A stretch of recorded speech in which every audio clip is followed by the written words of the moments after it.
10টা টাকা নিলাম। কানে কথা যায় না নাকি? শুনেছি। কেন নিলাম? শুধবে না? শুধিয়েছি কখনো? আমি যদি 10টা টাকা উড়িয়ে দিই? দেবে?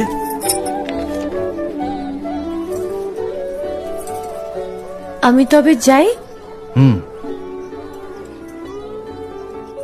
আমরা থিয়েটার দেখতে যাচ্ছি। তুমি কি শুনলে আমি কি বললাম? বড় জ্বালাচ্ছ ললিতা।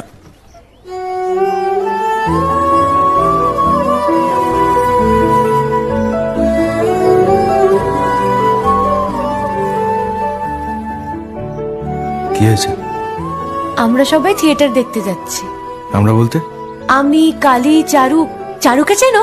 ওই যে পাড়ার মোড়ের বাড়ির আমার বন্ধুর ব্রাহ্মবাড়ি। হ্যাঁ, ওই চারু, চারুর মা আর ওর মামা। এই মামাটিকে? খুড়ের মামা তো ভাই, কিরিন বাবু। সে তো মুঙ্গেরে থাকে, কলকাতায় পড়তে এসেছে। সেখানের কলেজে নাকি আর বেশি পড়ার উপায় নেই, তাই এখানেই ভর্তি হবেন। বাহ, তার সম্পর্কে সবকিছু একেবারে ঠোঁটস্থ করা হয়েছে দেখছি।